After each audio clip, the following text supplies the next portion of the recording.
Okay everyone, welcome back to the channel for another video on Gran Turismo 7, and we're back with a daily race. Well, we're going to show you at the moment the end of the longest daily race you'll ever see on Gran Turismo currently. It lasted for 24 hours. It was probably a mistake by PD, but even if it was a mistake, I personally think they probably made the correct decision in going back to 6 lap, because as you can see at the moment on the screen, we're on the last lap of this 12 lap race. And this was on Monday. I started at the back of the grid, and you can just see the field spread. There's not really much racing going on at the moment in the field. It's very spread out. There's not much battling, and it was a little bit boring, I've got to be honest. We did over 1,000 miles of driving on Monday, and we rarely had many good battles in the whole day. I think the cars that people were using, obviously with it being the Group C cars, was causing a little bit of issues. Also, PD not putting the race on every hour, having it on every half an hour, was causing divided lobbies, not very competitive. And also another mistake they made was that the race ending time was at, I think it was at 80 seconds still. And you can see the problem with this was, with the field spread, drivers are not finishing. 3 drivers at the bottom there, not even finishing the race in time. So again, I think it was an error. It points towards it being a mistake, that it should have been 6 laps from the start, and maybe someone just made an error. But if they ever do this again, I think they could make that race work if they were to do some changes. Put it on every hour, do it in either Group 3 or Group 4, add in some dynamic weather, and I think it would be a very popular combination. But with how they went with this car, it was just everything was against that long race, and I think it's actually a better race now. So we're going to join a current daily race C with the new 6 lap total. Now, still the same cars are going to dominate. It's the Group C cars. Strategy wise, 1 lap on the medium, 5 laps on the soft. So that seems to be the way to go. You will find that your dead soft tyres are faster than the medium, so there's no point being on them mediums for too long. So yeah, personally, 5 laps on the soft for myself. But we're starting this race from the back of the grid on our main account, taking a bit of a risk here last night on the live stream, having a bit of a risk going on our main account, but it doesn't really matter. There's no official season on at the moment. Now, if you do enjoy these content, make sure you hit that like button, subscribe to the channel. Let me know in the comments as well what you feel about this change. I totally understand that some people would have wanted the 12 laps race, and I was really excited for it. However, I don't think it really worked out with it being a mistake that it was that. Well, we presume it was a mistake. I think the fact that it was on every half an hour of the race and 16 player lobbies just doesn't really work with that longer race at a combination with these type of cars. If it would have been Group 4 with dynamic weather on this track with, you know, every hour the race, it could have definitely have worked, but the whole combo just wasn't working as a 12 lap combo, and I personally think they've made the correct decision in going back to 6. But everyone's indifferent. Everyone has their own opinion, and there is no correct or wrong answer to that. I just think the racing's better now. So we're going to carry on here in lap 1. We see Matt there behind. I think he actually punted a driver and might have got I think he actually picked up a 4-second penalty behind me. So that's going to be a huge help, because Matt is on the controller, but is absolutely flying around this combination, doing some incredible pace. As we're getting the inside line here, but we're going to have to brake a little bit earlier because he's got the slipstream. He's got a 2-second penalty P7, so we're not going to go for a move up the inside there, but we're going to go up into 3rd gear. He has a little bit of a moment on the rear, and then you can see he's changing gear way too early. I had to just react to him. I don't know whether he changed gear into 4th really early there, but he seems to be changing gear a little bit too early than what you should be, and that's given myself the ability to get ourselves up into P7. However, he has got that slipstream to P6, but we've got the inside line, brake a little bit later into the corner, back up to 2nd gear, and now we're going to see if we can get ourselves up into the top 6. So not a bad start to the race. You can see Matt behind us there. He's 1 second behind at the moment, but he's got a very nice 4-second penalty there to take in this race, which is going to lose him more than probably 4 seconds. It's going to lose him more like 6 seconds, 5-6 seconds at least, and that's probably not what you want to do at this combination. But we're on the 1 sub, so you can see we're doing the mediums to the soft tyre, so we're going to go in the pits on this lap and try and get a bit of an undercut. You can see right up behind P6 there, he takes a bit of a weird line through there. We're going to go back to the left hand side of the track. Not going to go for a move here. There's no point really risking too much into that corner, and now we're going to power our way up into the next corner. So the really fast Porsche curves, and these are the corners which are going to experience most of the dirty air, so we're going to try and stay as close as possible to P6 as we go into the first part. So you have a little look up the inside, brake a little bit ahead. He goes in a little bit deep there, takes an awkward line. We try and stay to the right. There's a little bit of contact there, but we make sure we give him space on the outside. Unfortunately, we don't get any space back, but fair play. We did knock him slightly. He did knock us into the wall. A bit more aggressively, though, so let's see what happens as we go into the pits. Will he pit also? Let's have a little look here now and see if he's going to go into the pits. We're going to go into the pits no matter what. We got the damage there anyway, but it doesn't really matter because we're going to go into the pits. So into the pit lane, and unfortunately for the Spanish driver, he brakes a bit too late and parks his car into the barrier there. So not how you want to do the pit lane entry. So now onto the soft tyres, so straight into that pits, fast forward the pit stop and onto the soft tyres, the fastest pit stop you'll ever see. And we are out into P10 at the moment. Now, Matt, you can see there onto the soft tyres also. Obviously had that 4-second penalty as we skip towards the end of lap 2. We also picked up a half-second penalty for track limits on our out lap. They're going to take that now. You can see Matt's going to get a little bit closer with that.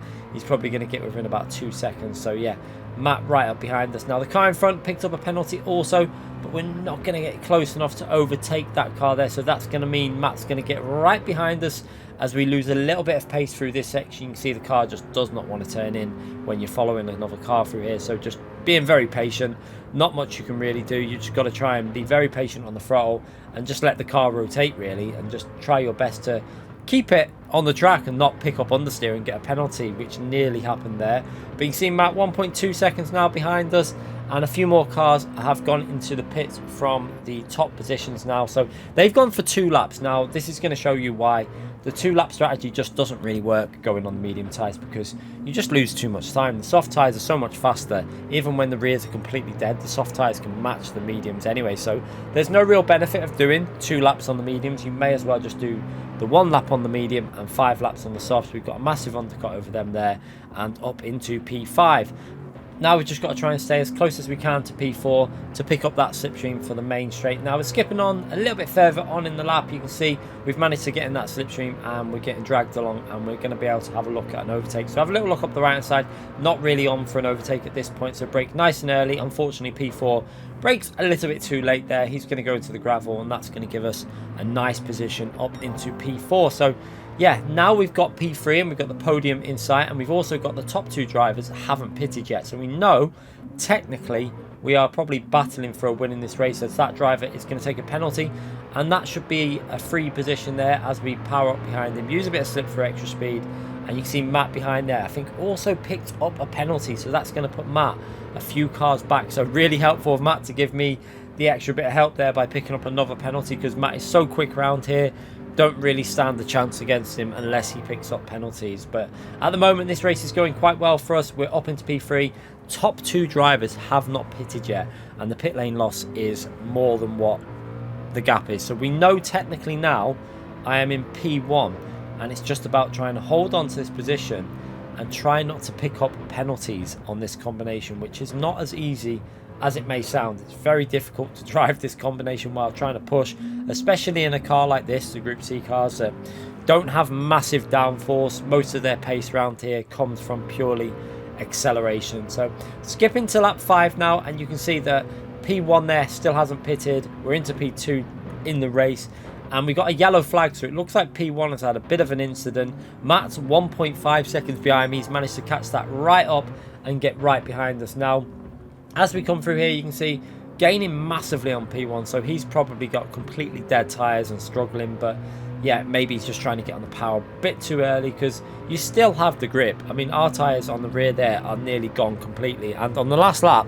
I'm going to drive them with completely dead tyres, and you're going to see that the grip is still not too bad. So it's definitely better to do it, just do that extra lap with completely dead tyres. And as we're coming through it, P1, he's gone a little bit wide there. We had a little look up the inside there, and he's just going to close the door there, which he's entitled to do, but he does need to go in the pits now. So he's going to run off into the pits, and we're going to take P1. However, what that has caused, getting held up by P1 there a little bit, has given Matt the ability to get right into my slipstream. So you can see Matt is right in that slip, 7 tenths behind us, and he's going to be all over us here, because Matt is a much faster driver at this combination than me. So I'm going to have to try my best to keep him behind us. Now we do have the advantage of that magical dirty air in Group 1, which will slow Matt down, because it is not very nice. It's not a nice experience because your car just understeers. It's trickier to get on the power.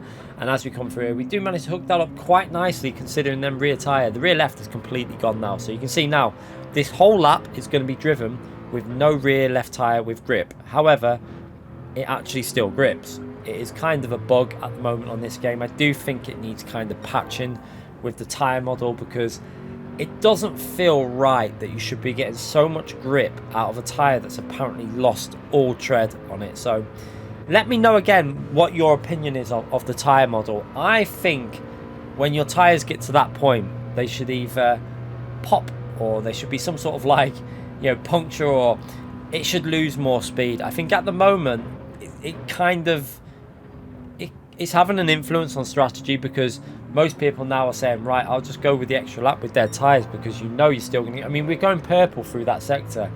That says it all to me. We had no slipstream there, and we've actually gone purple with a completely wasted rear left tyre.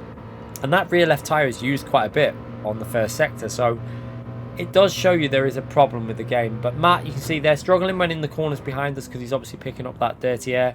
We are trying our best to stay ahead of him. I'm actually on a really good lap here. I'm pushing like crazy with them tyres.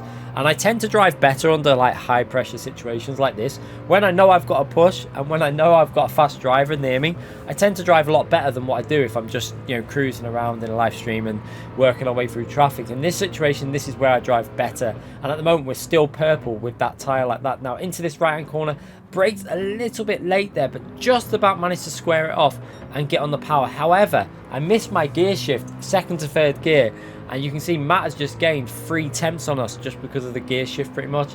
So we're going to try and break that slip a little bit through here. So go over to the left hand side of the track, and then we're going to go and cover the inside line into this really fast right hand corner. Matt's picking the slipstream up, picking the slipstream. Will he go for a move here? He's a bit too far back to go for that move and decides to back out of it. So making sure we hit the braking markers for this corner so that he can't go for a move into this tight right hand corner. And we're too far ahead really for him to send it there. And now we've got to try and get a good exit from this corner. You can see that rear left is really struggling for grip. Just about managed to get the acceleration. However, again, third to fourth, I shifted too early that time. I actually shifted up too early. And then again into fifth gear. And you can see he's on the inside.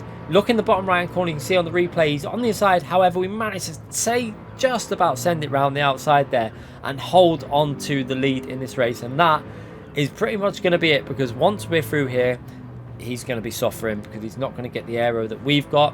And we can hopefully keep it on the track for the last few corners and take a very nice win in this daily race here. And I will say straight away, this daily race C being shorter, it just made it a little bit more entertaining. The field spread is nowhere near as bad. You can see after 6 laps, the group of cars are all pretty much together on that map. I know there's still field spread, but at the end of the race at Le Mans in the 12-lap race, it was just, there was people nearly getting lapped. It was just too much. I think we need more players in the lobbies to do the 12-lap race on this combination, for example. Other combinations would really work. For example, if this would have been Group 3 or Group 4 with dynamic weather, it could have worked with how they had it. They would have needed to change the race so to be on every single hour rather than every half an hour. That was a problem, along with the player count. I do wish we could get back up to 20 player lobbies. But yeah, let me know in the comment section what you think. If you enjoyed the race, hit the like button, subscribe to the channel, and I'll be back with more content. Thanks again for watching, everyone.